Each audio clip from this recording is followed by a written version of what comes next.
불티팬 것 같기도 하고. 일단 뭐 우리가 지난주에 한 것도 복습을 하긴 해야 되는데 원래 순서상 실험을 먼저 얘기하는 게 맞으니까 실험을 얘기한 다음에 고치도록 합시다. 왜 어색하지? 마스크를 벗었기 때문에. 어제는 안 어색했거든? 오히려 오늘 어색하네. 오늘 마스크를 써서 그래. 좋아하는 사람인가 봐요. 내가 널 좋아하잖아. 자, 실험. 일단 우리가 실험을 먼저 볼 거예요. 원래 지난주에 이미 우리가 DNA나 RNA 핵산에 대한 이야기는 이미 하고 지난주에 하긴 했는데 뭐 그거는 원래 순서대로라면 이 뒤에 나와야 되는 거고, 근데 이제 지난주에 시간이 애매하게 남아서 미리 좀 얘기를 했었어요. 근데 일단 실험부터 얘기를 해서 무슨 얘기를 할 거냐면 일단 생투에서의 유전은 좀 유전이라고 부르기엔 좀 그래요. 유전이라고 부르긴 좀 그렇고, 생투에서 유전에서 집중하고 있는 건 정확하게 뭐냐면 유전 정보의 중심설이라고 하는 건데 기억하십니까?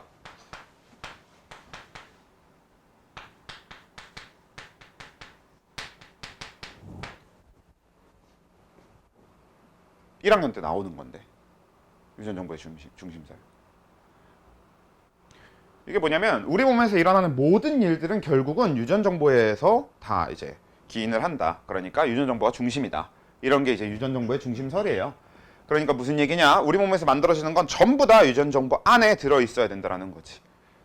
그래서 우리가 그 과정에다가 좀 초점을 맞추는 겁니다. 그러니까 여러분들이 1학년 때 배웠던 뭐에 초점을 맞추는 거냐면, 이렇게 DNA가 있으면 세포 분열 과정에서 DNA가 복제가 일어나고,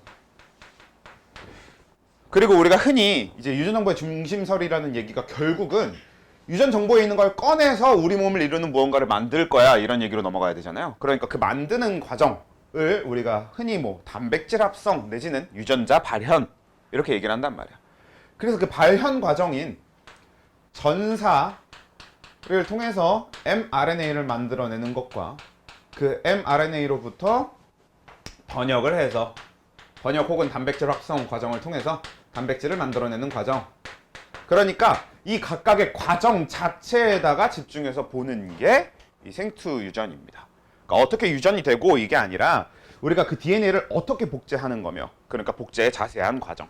그리고 그 DNA로부터 mRNA가 전사되는 과정도 좀 자세하게 보는 거고, 그래서 번역도 자세하게 보는 거고.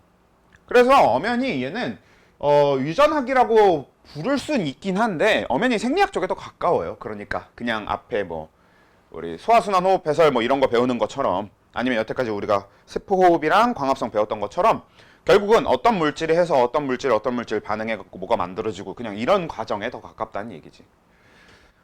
그래서 그런 얘기에 더 가깝긴 한데, 아무튼 뭐가 됐든 이 유전 정보의 중심설에 발달을 도운 이제 실험들에 대해서 먼저 볼 거예요. 그러니까 제일 옛날로 거슬러 올라가서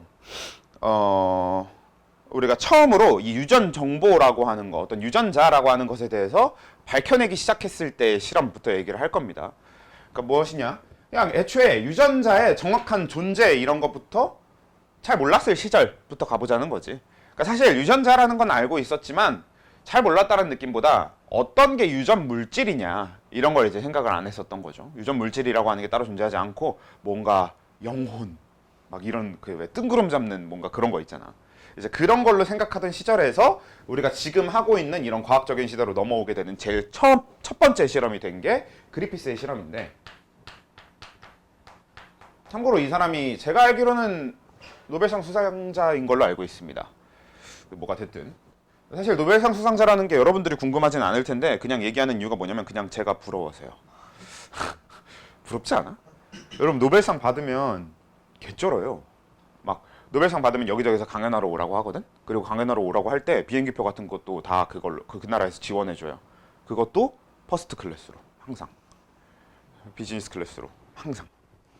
그래가지고 거기다 지원도 해주지, 가면은 호텔 이런 것도 다 예약해주고, 그것도 호텔도 막 그 나라에서 제일 좋은 호텔로. 그래서 노벨상 수상자가 우리나라에 와서 한다고 하면은, 우리나라에 와서 강연을 한다고 하면은 이제 신라 호텔이나 이런데 뭐 그런 데에서 이제 그것도 되게 좋은 방 이런 데 예약해주고 하는 거지. 그럴만 하잖아.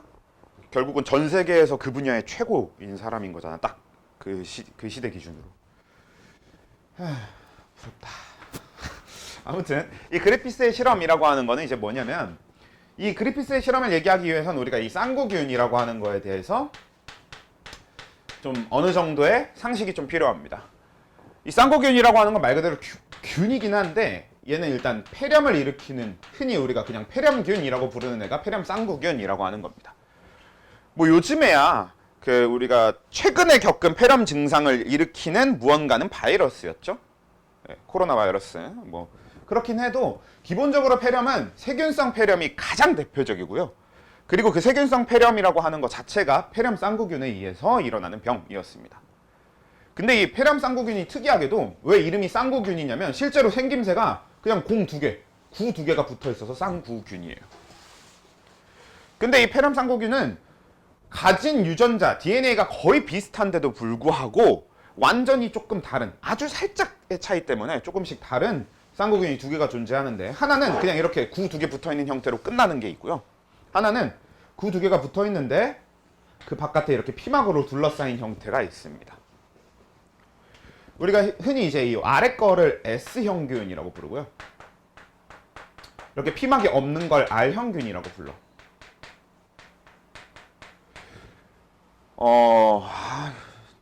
생투 수업을 제일 빠지면 안 돼. 내가 왜 맨날 빠지는 거지? 지 생활도 안 해놓고서. 빨리 복권 당첨돼서 너 나가가지고. 아유, 뭐 아무튼.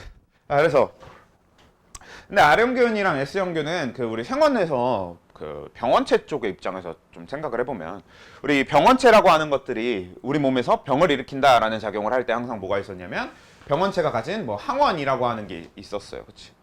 그래서 이 항원이 있어야만 이 항원을 통해서 다른 세포한테 악영향을 줄 수 있는 거고 뭐 이런 느낌이었는데 근데 이 R형균은 이런 형태의 항원이 없어. 왜? 그 항원이 붙어 있을 피막이 없어서. 그러니까 저 껍데기가 결국은 이 항원이 붙어 있어야 되는 곳이 되는 건데 그 껍데기 자체가 없음. 그러니까 항원이 없는 거야. 한마디로 R형균은 유전적으로 쌍구균, 그러니까 폐렴을 일으키는 폐렴균이긴 한데 근데 폐렴을 못 일으키는 거야. 항원이 없어서. 그런 특징을 갖고 있는 게 R형균이고요. 그다음에 S형균 같은 경우는 그냥 정상적으로 폐렴을 일으킬 수 있습니다. 자, 이렇게 되어 있는 게 이제 폐렴 쌍구균이라고 하는 애들의 특징인데 자, 그리피스의 실험은 이제 어떻게 되는 거냐면 그냥 이런 겁니다. 일단 R형균을 G한테 주사한다. 그리고 S형균을 G한테 주사한다 라고 했을 때 결과가 어떻게 되겠어요? 내가 G에다가 R형균을 주사한 G가 있고요. 그 다음에 어떤 G는 또 S형균을 주사를 해놨어. 그럼 시간이 지나고 나면 어떻게 될까? 뭐가 껍질 없는 거죠? R형균이 껍질이 없는 거였죠. 걔가 안 걸려. 그렇죠. 얘는 폐렴에 안 걸리고 얘는 폐렴에 걸리겠죠. 그래서 얘는 폐렴에 안 걸리기 때문에 정상적으로 살아있고 그리고 사실 폐렴 같은 경우는 치사율이 굉장히 높은 병이기 때문에 그 약 없이는 원래 치사율이 되게 높은 병이기 때문에 그래서 S형균은 S형균을 주사한 G 같은 경우는 죽게 될 겁니다. 그렇죠? 그리고 이 살아있는 G의 내부를 보면 살아있는 R형균이 그냥 발견이 될 거고 이 죽은 G의 내부에서도 보면 살아있는 S형균을 관찰할 수 있을 겁니다. 그것도 되게 많이 번식한 상태겠죠. 엄청 많은 S형균을 볼 수 있겠지. 이것까지는 너무 당연한 거니까 뭐 이게 뭐 그리피스의 뭐 엄청난 실험이라고 얘기하기도 좀 그래요. 근데 이제 시작은 그 다음부터입니다. 근데 이제 우리가 이 S형균을 열 처리를 해요. 그러니까 쉽게 그냥 끓였다라고 생각하시면 되는 거겠죠. 그런 다음에 그 열 처리한 S형균을 G한테 주사를 했어. 그럼 어떻게 되겠어? 근데 G가 그냥 살아 있습니다. 왜? S형균들이 다 어떻게 됐을 테니까? 죽었을 테니까.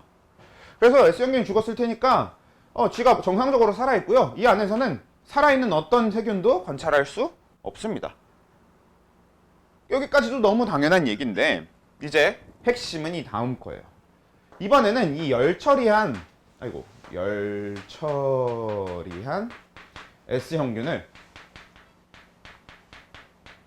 열 처리하지 않은 정상적인 R형균과 섞어서 G한테 주사를 한 거야. 근데 그랬더니 쥐가 죽었어요. 거기다가 그 죽은 쥐 내부에서 뭘 관찰할 수 있었냐? 살아있는 S형균을 관찰할 수 있었습니다. 그래서 그리피스가 실험을 진행을 했더니 이런 식의 결과를 얻게 된 거야. 여러분들은 이걸 어떻게 해석할래요?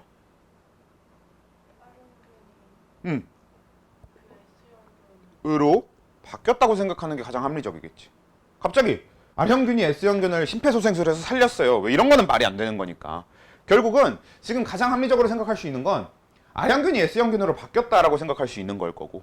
그렇다는 얘기는 열 처리한 S형균 내부에서 있던 무언가가 R형균을 바꿔줬다라는 얘기가 될 건데, 그래서 이 과정을 통해서 이 그리피스의 실험 결과는 뭐냐면요, S형균의 무언가가 R형균을 형질 전환시켰다라고 얘기를 합니다. 말 그대로 형질이 바뀐 거니까. 피막이 없는 형질에서 피막이 있는 형질로 바뀐 거잖아요. 그래서 형질 전환시켰다. 그리고 그 형질 전환시킨 것이 유전 물질일 것이다 까지입니다.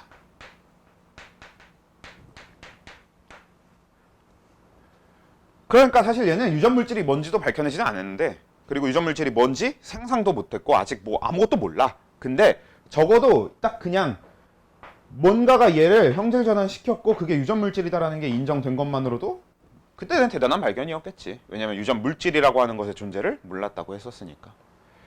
그래서 이게 첫 번째 실험인 그리피스의 실험입니다. 이해하기 편하지?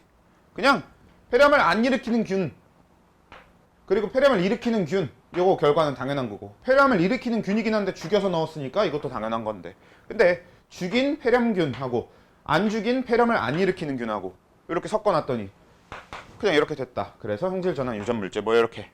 오케이? 이거 자체는 그렇게 크게 복잡한 얘기는 아니고, 사실 실험의 중요도도 그렇게 높은 편은 아닙니다. 근데 중요한 건 얘가 밝혀낸 게 너무 아직은 하찮잖아. 그러니까 조금 더 제대로 가봐야겠죠. 그래서 조금 더 제대로 가게 된 실험이 에이버리라고 하는 사람의 실험이 됩니다.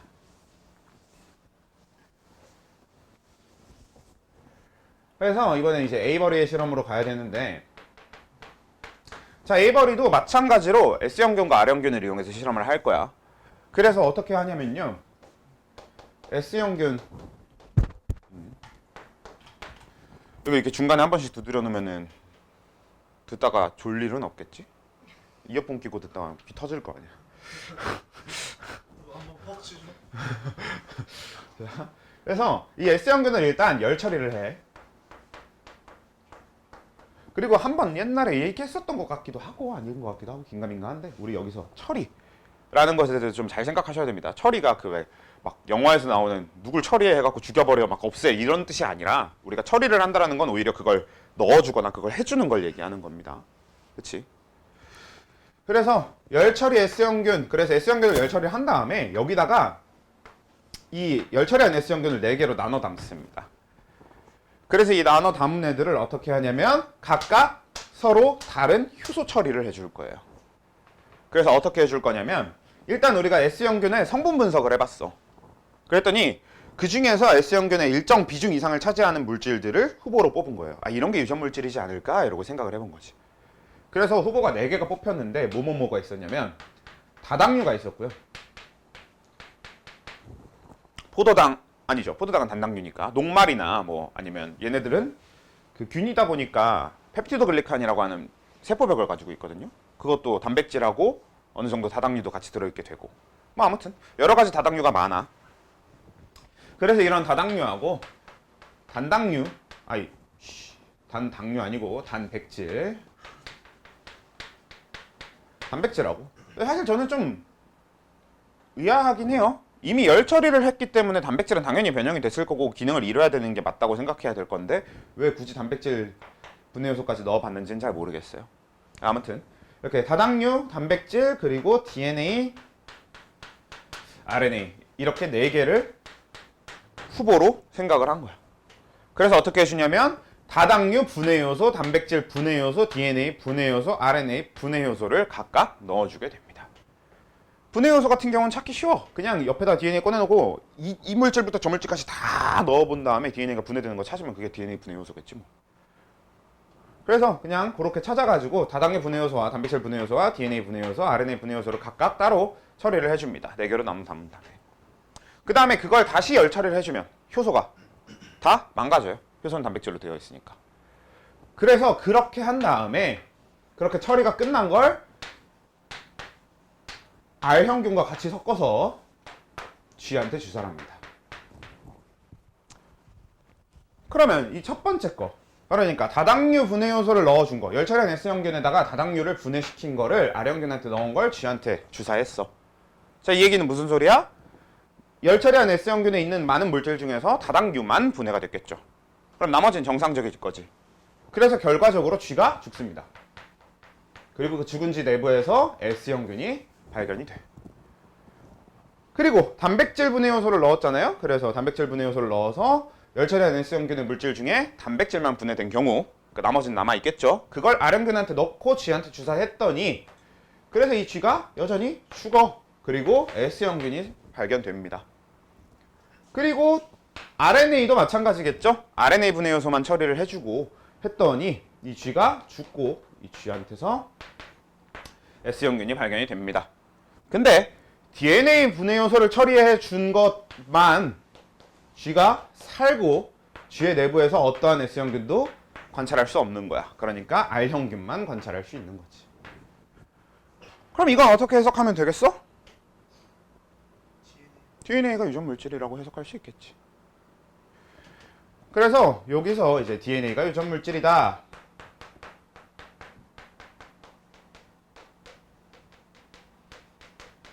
이라고 일단 밝혀지게 됩니다.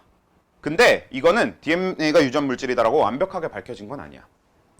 왜냐면 이게 워낙 특이한 케이스잖아. 사람이라고 하는 게 옆에 있는 사람 죽인 다음에 살아있는 사람이랑 섞어놓으면 갑자기 사람이 형질 전환이 일어나고 이러진 않잖아. 그러니까 이건 세균이라고 하는 애들한테서만 일어나는 되게 특이한 일이 아닐까 하는 생각도 할 만하다는 거지. 그러니까 사실 이거 말고 다른 어떤 유전 물질이 존재하는데, 그리고 DNA라고 하는 건 기본적인 유전 물질이 아니라 이렇게 형질 전환을 위한 따로 존재하는 유전 물질이라고 생각해 볼 수도 있는 거잖아.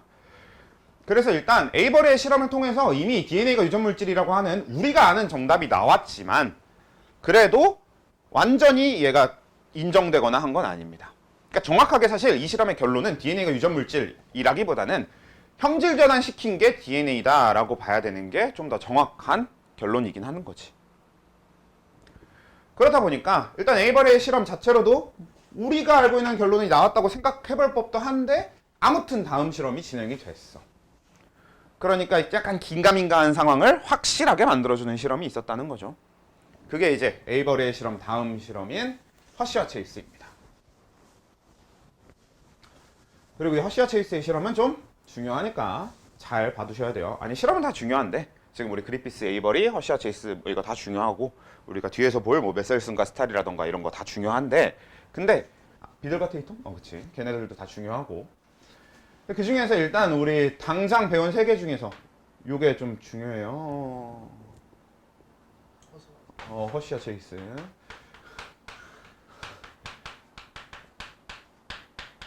두 사람입니다. 허쉬라고 하는 사람이랑 체이스라고 하는 사람. 그러니까 둘이 같이 한 실험이 되겠고. 그래서 이 허쉬와 체이스의 실험은 우리가 흔히 얘기하는 자기방사법이라는 걸 이용해서 실험을 해요.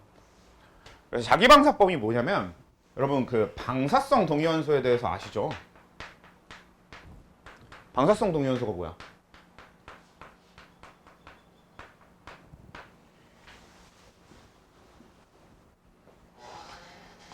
방사성 동위원소가 뭐야? 우리가 동위원소라고 하는 게 뭐야? 예를 들면 탄소를 얘기했을 때 탄소 같은 경우는 원자번호 몇 번? 6번이잖아. 그러니까 탄소의 원자번호가 6번이다 보니까 얘는 이걸 위에다 적으면 안 되죠? 그래서 탄소의 원자번호가 6번이다 보니까 탄소는 양성자 6개, 중성자 6개를 갖고 있고 질량수가 12고, 그러니까 원자량이 10이고 이런 식으로 우리가 인식해줘야 되는 거였단 말이야. 근데 실제로 탄소 중에서는 질량수가 14인 게 있어요. 그러니까 얘는 뭐야? 양성자 6개에 중성자가 8개인 거지. 우리가 이런 걸 동위원소라고 하지. 근데 이런 동위원소들 중에서 굉장히 불안정하기 때문에 시간이 지나면 알아서 이 중성자를 내뱉고 이 상태로 돌아가려고 하는 그런 애들이 있습니다. 근데 이럴 때 이 중성자가 나가게 되면, 그러니까 원자핵 안에서 무언가 하나라도 나가게 되면 방사선이 발생해요. 그래서 우리가 그런 걸 방사성 동위원소라고 하지. 우리가 대표적으로 알고 있는 방사성 동위원소가 우라늄, 플루토늄 이런 거겠지. 뭐 얘기해요? 네. 우리가 가장 대표적으로 알고 있는 방사성 동위원소가 우라늄, 플루토늄 이런 거고, 그래서 우리가 그런 걸 지금 연료로 쓰고 있는 거잖아. 원자력 발전. 그래서 이제 이런 방사성 동위원소를 이용해서 하는 실험인데, 여기서 뭐와 뭐를 이용하게 되냐면요, 황과 질소를 이용할 겁니다. 그리고 누굴 갖다 쓸 거냐면 박테리오파즈를 이용할 거예요. 너무 좋은 실험 대상을 찾은 거야. 왜냐면 박테리오파즈는 뭐냐? 바이러스예요. 바이러스도 분명히 유전 물질을 갖고 있어야 될 거 아니야. 왜? 바이러스로부터 같은 바이러스가 복제될 수 있어야 되니까 유전 물질이라는 게 분명히 존재해야 되는 거거든. 근데 아까 폐렴상구균은 후보 물질이 되게 많았잖아요. 사실 그 4개 말고도 조금 비중이 적은 물질까지 합치면 엄청나게 많은 종류의 물질이 있습니다. 근데 바이러스는 뭐와 뭐로 되어 있죠? 단백질하고 핵산이 끝이야.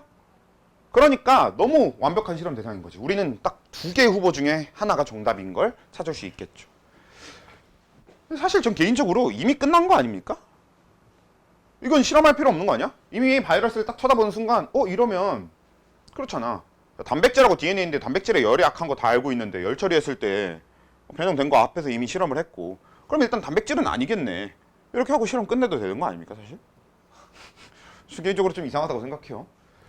아무튼 그래서 이 박테리오파즈를 이용해서 실험을 하는데 2가지 정도 얘기를 해볼 게 있어요. 일단 첫 번째, 박테리오파즈가 어떻게 번식을 하는, 그러니까 박테리오파즈의 생활사를 보면, 자, 이게 박테리오파즈죠.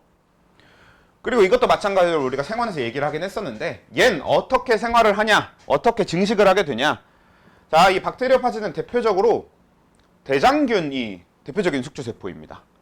그래서 얘는 이제 이렇게 대장균에 요 삼지창 부분을 꽂았었지. 왜냐면 여기가 항원 부위였으니까. 그런 다음에 이 안에 들어있는 핵산이 대장균 내부로 들어갑니다.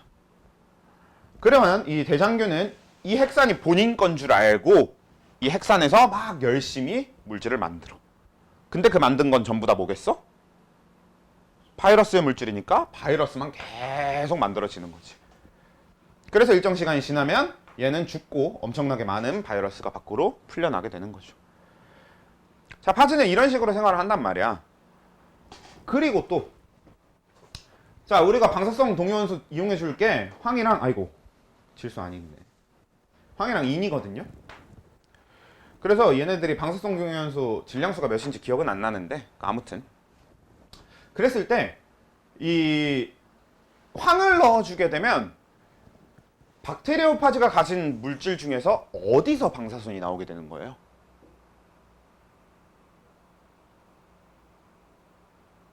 그러니까 박테리오파즈를 이루고 있는 물질 중에 누가 황을 가지고 있어요? 자, 박테리오파즈를 이루는 2가지 물질 다시 적어보면 단백질과 핵산이었어요. 정확하게는 박테리오파즈이기 때문에 핵산이라고 얘기할 필요도 없습니다. 파즈는 DNA 바이러스거든요. 그래서 DNA와 단백질을 가지고 있어요. 둘 중에 황 가지고 있는 애가 누구야? 그쵸? 1페이지 실험 잠깐 안 봤다고. 실험? 1페이지 시험 잠깐 안 봤다고 이 사람들이. 기억났어. 단백질 촌스. 그치? 그리고 E는 누구한테 들어있는 거예요? DNA, 인산당 염기. 그쵸? 그래서 우리가 이런 걸 이제 표지해 준다라고 표현하는데, 이렇게 어떤 물질에 황이 들어있으면 우리가 거기다 방사성 황을 넣어주면 그 물질이 계속 방사능을 내뿜겠죠. 그래서 이런 걸 표지해 준다고 하는데, 황을 표지를 해주게 되면 단백질이 표지가 되는 거고, 인을 표지해 주게 되면 DNA가 표지해 주게 되는 거죠. 그래서 그렇게 2가지를 따로 준비합니다. 황의 표지가 된 박테리오파즈와 그 다음에 인의 표지가 된 박테리오파즈를 막 많이 준비해. 준비하는 방법은 되게 간단해. 어떻게 하면 되냐면, 파즈를 넣고 파즈가 번식을 하는 과정에 하나는 방사성 황만 재료로 막 넣어주는 거예요. 나머지는 그냥 방사성이 아닌 물질들로 넣어주고. 그러면 만들어진 모든 것들에 방사성 황이 끼어 있겠지. 이렇게 하는 거고, 저 밑에 것도 마찬가지입니다. 박테리오파지를 번식을 시키는데 그때 저 방사성 인을 넣어주면 알아서 얘도 물질을 만들고 번식을 할 때 방사성 인이 다 끼워져 들어가 있는 상태가 되겠죠. 이런 식으로 하면 되는 건데 그렇게 준비를 한 다음에 이걸 이제 그러니까 황으로 표시된 이 박테리오파지랑 인으로 표시된 박테리오파지를 대장균과 섞습니다.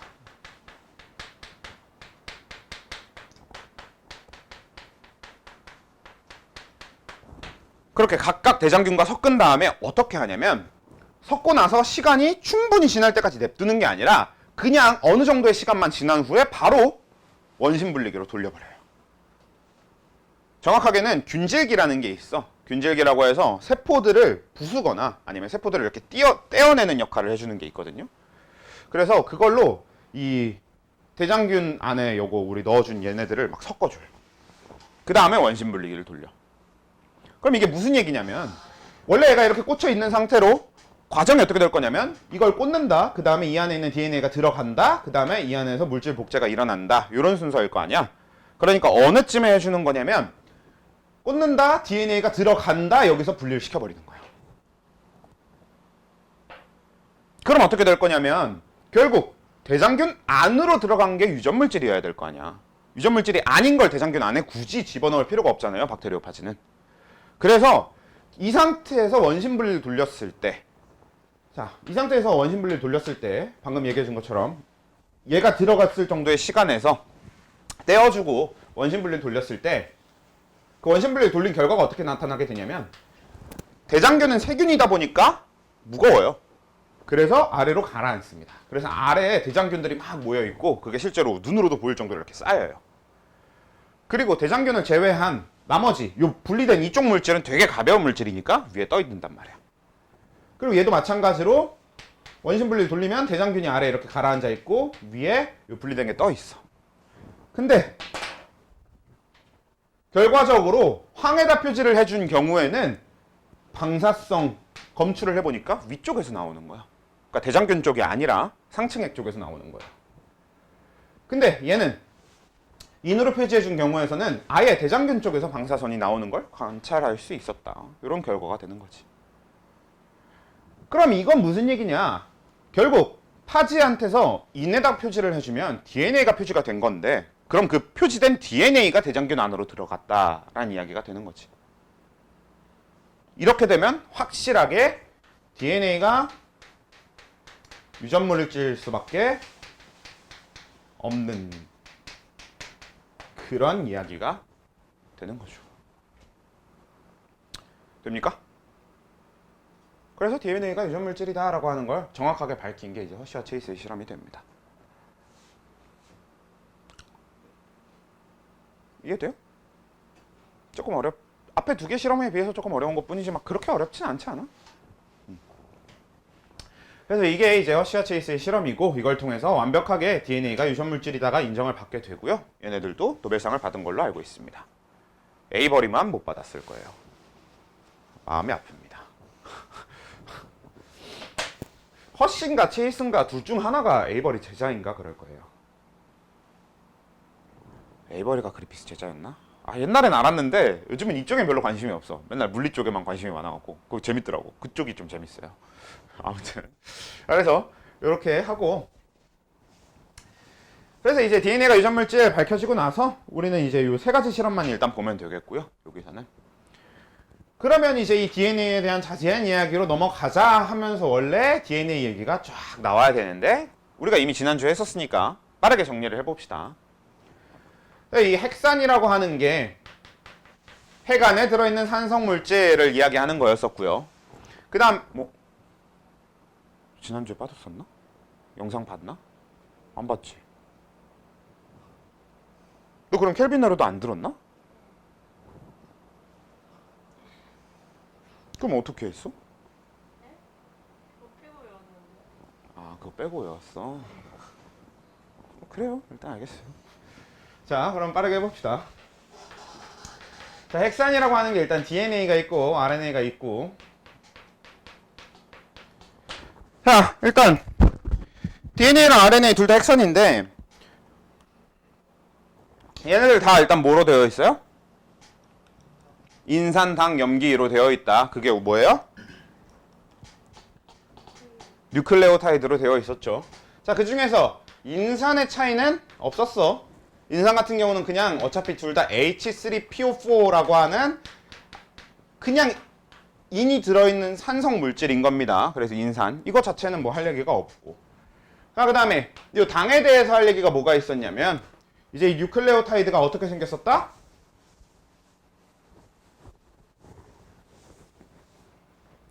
이쪽에 이렇게 인산이 붙어 있으면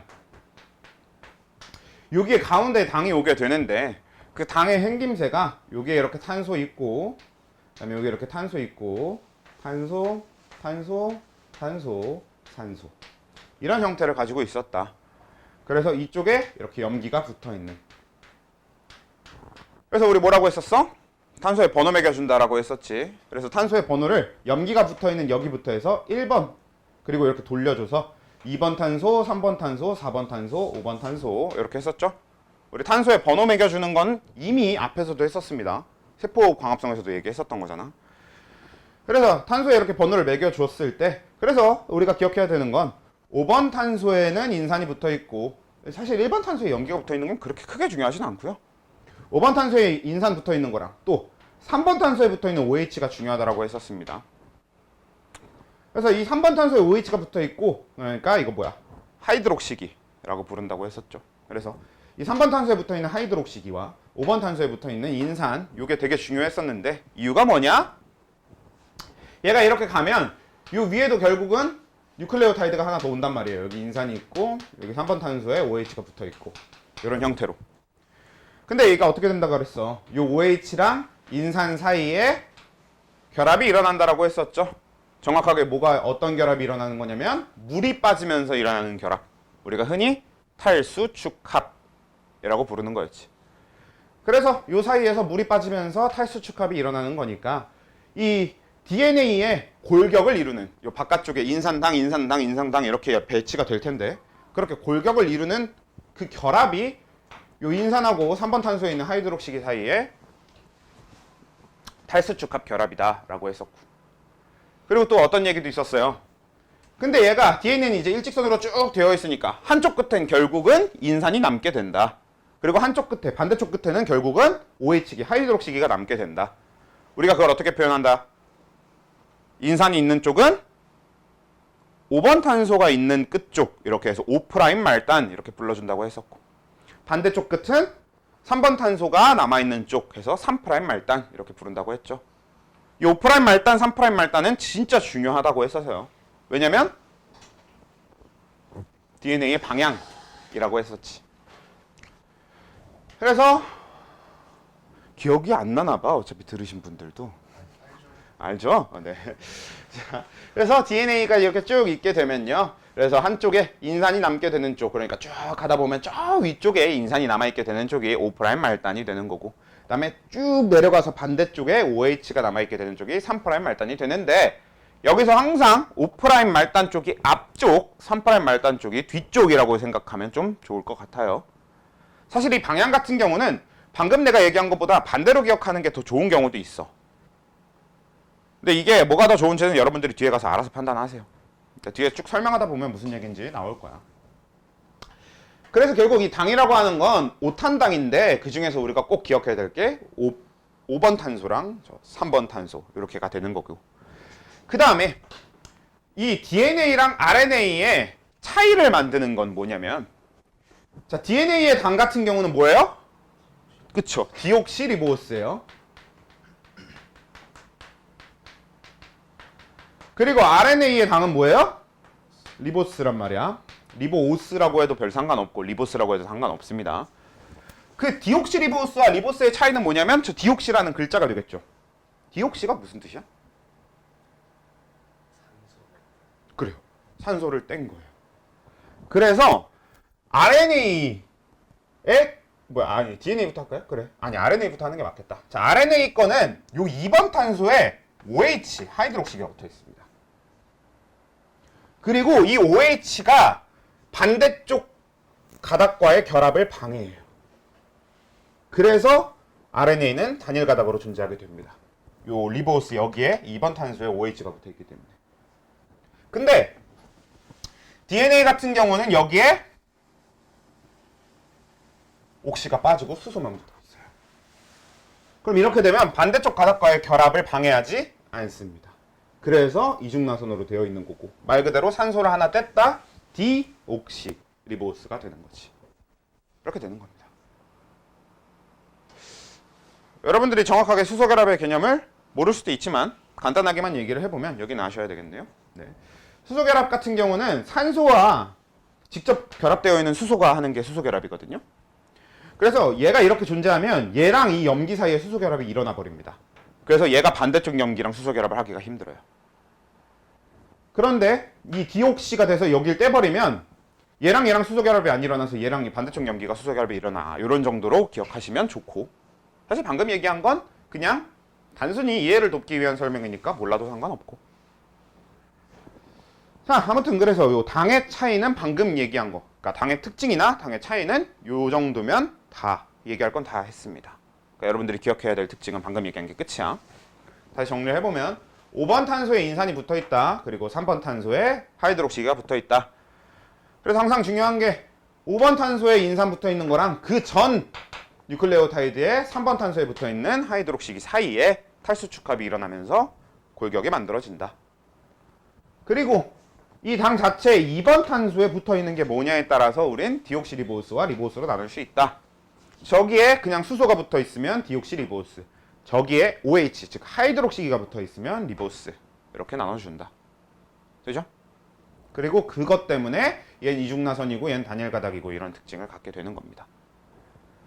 자, 그 다음에 인산, 당, 염기 얘기를 해야 되겠네요. 자, 이 염기가 할 얘기가 좀 많습니다. 아닌가? 당이 좀 더 할 얘기가 많은 건가? 일단 여러분들이 이미 알고 있는 거, DNA 염기는 뭐가 있죠?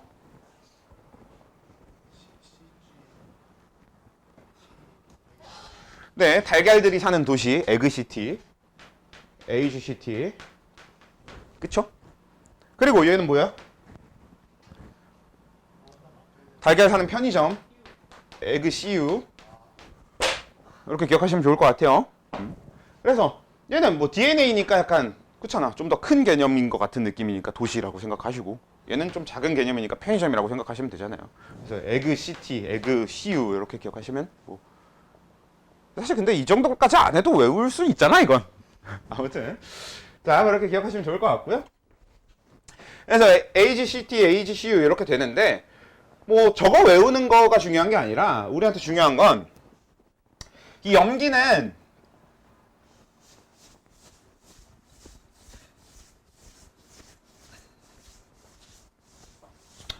정확하게 이 염기라고 하는 게 두 가지로 일단 나눌 수가 있어요. 우리가 뭐와 뭐로 나눌 수가 있냐면 피리미딘하고 퓨린 이렇게 나눌 수 있습니다.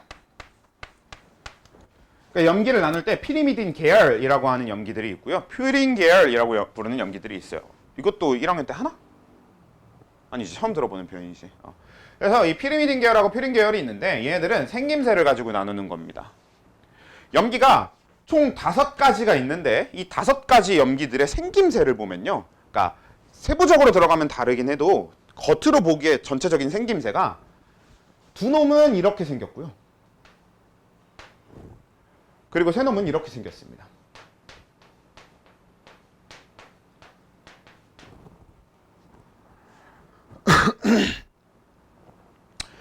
그래서 그러니까 그냥 단순히 육각형 하나 있는 거랑 육각형이랑 오각형 이렇게 붙어있는, 오각형이랑 육각형 오각형인가? 아마 생김새는 안 그려져 있을걸? 바꾸기 귀찮다. 그래서 그러니까 우리가 요걸 보시면요, 근데 그래도 틀린 정보가 있긴 했네. 얘가 생김새가 육각형인 건 맞는데 얘가 2가지고 얘가 3가지였었네요. 그래서 요게 이제 3가지고 얘가 2가지 이렇게 나뉘게 되는데, 이렇게 생긴 애들이 누가 있냐면 A하고 G가 있습니다. 그리고 이렇게 생긴 게 C하고 T. 그리고 어차피 T랑 U는 생김새도 동일하고 아주 미세하게 달라요. 그래서 이렇게 그래서 얘가 CTU를 포함하고 있는 애들은 이렇게 생겼고요. 그 다음에 AG를 포함하고 있는 애들은 이렇게 생겼습니다. 자, 그래서 얘가 지금 좀 어때? 전체적으로. 그러니까 얘랑 봤을 때 뭐가 더 길쭉하게 생겼습니까? 위에 게 더 길쭉하게 생겼죠. 그러면 이 길쭉하게 생긴 게 그럼 여러분들이 보기에 피리미딘이랑 퓨린이랑 이름을 매치시켰을 때 뭐랑 잘 어울려요? 네, 그럼 그렇게 연결해 주시면 됩니다. 네. 그래서 그렇게 딱 연결해 주면 그냥 기억하기 좋고요. 그 다음에 사실 우리한테 진짜 중요한 건 그래서 AG랑 이렇게 CTU 이렇게 나눠서 불러줘야 된다라고 하는 게 중요한 거고, 그래서 이것도 외우는 게 얘를 이렇게 바꾸면 좀 외우기 편하던데? CTU 말고 이렇게 바꾸면 컷. 이렇게 좀 외우기 편하더라고. 짧잖아. 컷. 약간 그런 느낌으로. 그래서 이렇게 나눠주면 되겠다. 그래서 우리가 이렇게 기억해 주시면 되겠습니다. 염기라고 하는 건 피리미드 계열, 퓨린 계열, 염기 이렇게 나뉘는 거고, 그래서 AG 이쪽하고 CTU, CUT 이쪽하고 이렇게 나눠주면 돼요. 그리고 이걸 나눠야 되는 이유가 뭐냐? 항상 피리미딘과 퓨린 사이에 결합이 일어나기 때문에 나눠줘야 되는 겁니다. 혹시 이건 배웠을 텐데, 너네 그 DNA 이중나선에서 가운데 염기 사이의 결합이 무슨 결합이죠?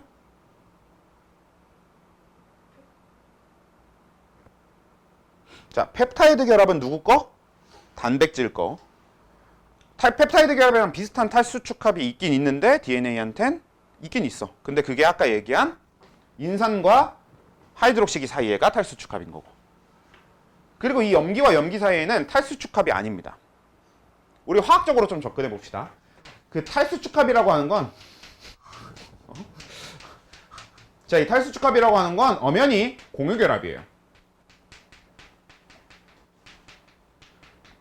그러니까 한쪽에서는 OH를 떼고 한쪽에서는 H를 떼면서 남게 되는 결합8이 남잖아. 그러니까 전자가 남는단 말이야. 그 부분을 공유결합으로 이어주는 게 탈수축합이라고 하는 결합이라고. 그리고 공유결합은 화학결합입니다. 그러니까 되게 강한 결합이란 말이야. 그래서 쉽게 안 끊어져요. 그래서 DNA의 골격, RNA의 골격은 끊어질 일이 거의 없습니다. 근데 그거에 비해서 가운데 염기와 염기 사이의 이 결합은요, 어느 정도는 쉽게 끊어져야 돼. 그래서 화학결합이 아니라 우리가 흔히 얘기하는 물리적인 결합력이 됩니다. 보통 이런 걸 뭐 분자 간의 힘 이런 식으로 표현하기도 하는데, 이런 그 물리적인 결합력이어야 돼. 근데 그 물리적인 결합력 중에서 가장 강한 물리적인 결합력이에요. 뭐지? 네, 상보적 결합인데. 그것도 마찬가지로 화학결합이야. 폴리펩타이드라고 하는 게 탈수축합인 펩타이드가 폴리, 여러 개 있다라는 뜻이거든. 물리적 결합력. 분자 간 힘 중에 가장 센 게 뭐야?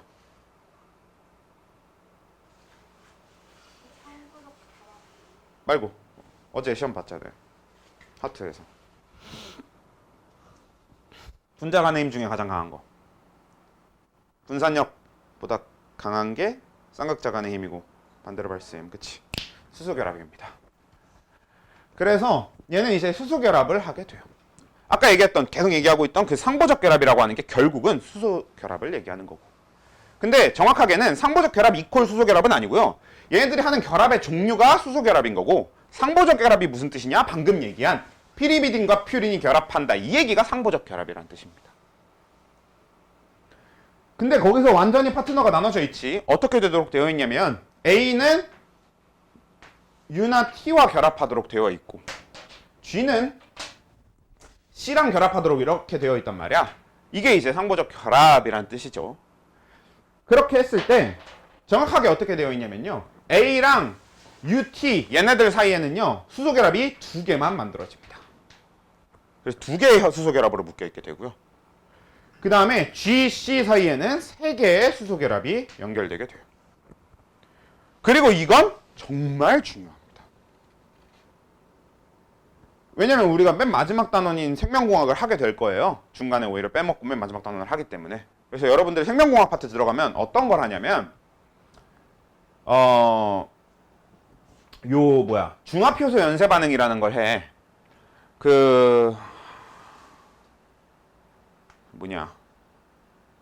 여러분들 그거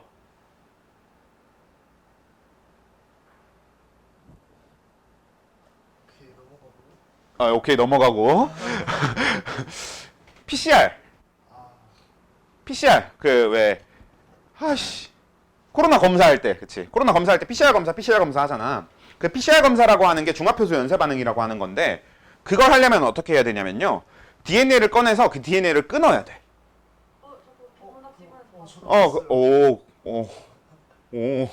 그 의외의 것들, 여러분들이 자꾸 어디서 과학을 배워온다니까?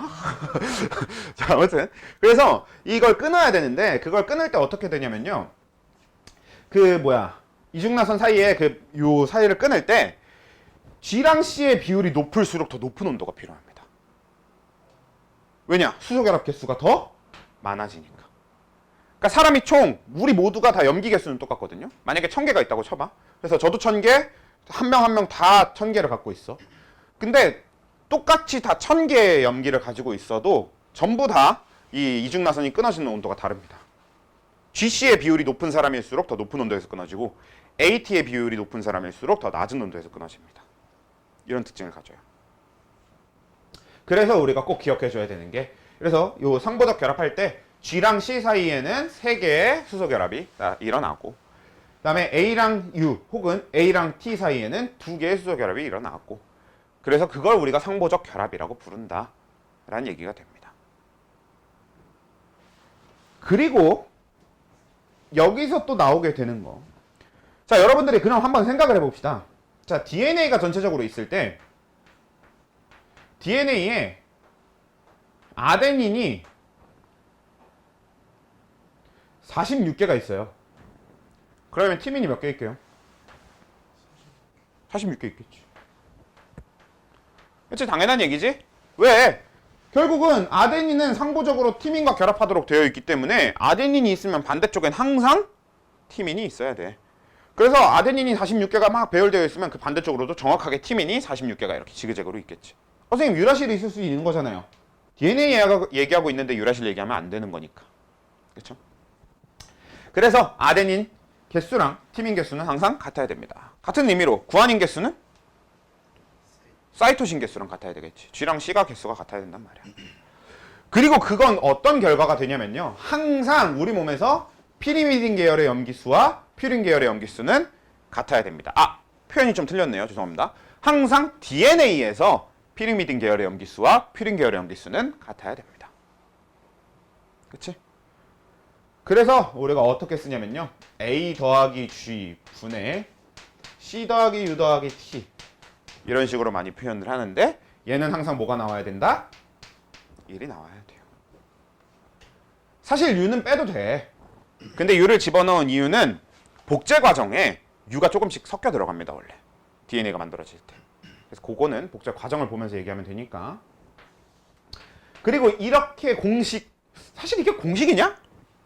너무 당연한 얘기잖아. 아데닌 개수랑 얘네 둘 개수 합치면 이거랑 이거 2개 개수는 같아야 되는 건 당연한 거고, 얘 개수랑 얘 개수가 같은 것도 너무 당연한 얘기인데, 이걸 공식화해둘 이유도 없는 것 같은데, 아무튼 굳이 지 이름을 붙여갖고 샤가프의 법칙이라고 불립니다.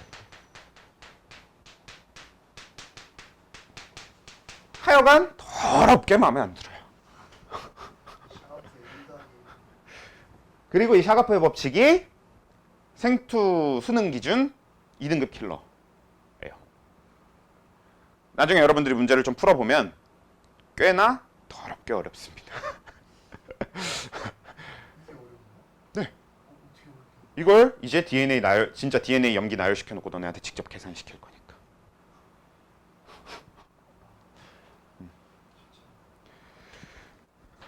자, 그렇게 하면 우리가 얼추 일단 DNA 기본에 대한 설명이 끝났고, 잠깐 쉴까가 아니고 11시 47분이니까 복제하러 넘어갑시다.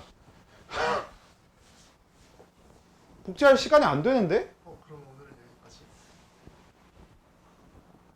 약간 어지러운데 이거 어떡하지? 이거 뭐야? 끝내면 저 쉬어보고 쌤 12시에 퇴근 싹 빠져. 저희가 몇 부분 먼저 알려주시죠. 꼬시지 마, 임마. 아니, 이 사람들이 말이야. 잠깐 프린트 좀 보자. 내가 지금 자는 게 중요합니까, 니들? 그래서 요것만 좀 정정을 할게요. 네, 그래서 피리미딘이 짧은 쪽이고 퓨린이 이렇게 길게 생긴 쪽이다. 이렇게 기억을 해주시면 좋겠고, 반대로 연결해주면 되겠네요. 길게 생긴 게 짧은 이름, 짧게 생긴 게 긴 이름 이렇게 연결해주면 되겠고. 아무튼 그리고 역평행 구조 얘기를 해보면, 그러니까 역평행 구조는 그냥 별게 아니고, 왜냐면 이걸 과학적으로 이해를 하려고 그러면 조금 내용이 복잡해지기 때문에 그냥 간단하게 보면, 그러니까 아까 봤던 것처럼 이렇게 있으면 여기에 5번 탄소가 이렇게 삐져나와 있고, 그 5번 탄소에 붙어 있는 게 여기에 인산이고, 그 다음에 여기에 이렇게 하이드록식이 이렇게 있잖아요. 그러면 얘도 마찬가지로 이렇게 여기에 인산 있고 여기에 하이드록식이 이렇게 있을 거고, 그래서 여기도 마찬가지로 이렇게 인산 하이드록식이, 여기도 마찬가지로 인산 하이드록식이 이런 식으로 갈 텐데, 그럼 얘는 인산 염기, 인산 염기, 염기란다. 인산 하이드록식이, 인산 하이드록식이, 인산 하이드록식이 이렇게 되고, 여기에 탈수 축합, 여기에 탈수 축합, 그리고 여기에 탈수 축합, 이런 식으로 쭉 연결될 거 아니야? 그럼 우리가 방향을 쭉 얘기했을 때 여기가 3' 말단이 되겠죠? 그리고 여기가 5' 말단이란 말이야. 그리고 여기에 이렇게 아데닌, 구아닌, 사이토신, 이렇게 티민 이렇게 붙어 있다고 해봅시다. 그럼 이 반대쪽은 일단 어떻게 될 거냐? 아데닌이니까 뭐가 와야 돼? 티민이 와야겠죠. 그리고 이 사이에 뭐? 2개의 수소결합. 보통 수소결합은 이렇게 점선으로 많이 표현해줘요. 그 다음에 여기 구아닌이니까 여기 뭐? 그리고 사이에 몇 개의 수소결합? 3개 이렇게 해주면 되겠죠. 그리고 여기 사이토신이니까 여기 구아닌, 그리고 3개. 좋아요. 그 다음에 티민이니까 여기, 그래서 사이에 이렇게 연결되어 있을 거 아니야. 이렇게 했을 때 반대쪽은 어떻게 되냐면 이 오각형이 거꾸로 뒤집혀 있습니다. 여기도 마찬가지로 오각형이 거꾸로 이렇게. 오각형 거꾸로 그리는 거 더럽게 어렵네요. 좋아요. 이렇게 되어 있어요. 그럼 어떻게 될 거냐면 얘는 이쪽에가 5번 탄소해서 인산 이렇게 되겠죠. 그리고 이쪽에가 OH가 될 거고, 여기에 인산, 여기에 OH 이렇게 될 거고, 그 다음에 여기에 인산, 여기 OH, 여기에 인산, 여기 OH 이렇게 될 거예요. 그래서 이쪽이 여기가 5' 말단이고 여기가 3' 말단인 방향으로 되어 있다면 반대쪽 가닥은 항상 여기가 3' 말단, 여기가 5' 말단이 되도록 되어 있습니다. 그리고 이걸 우리가 역평행 구조라고 불러요. 그리고 이건 실제로 방향이 반대가 되는 효과가 나타나게 됩니다. 그리고 그 방향이 반대인 게 어떻게 작용하는지는 다음 주에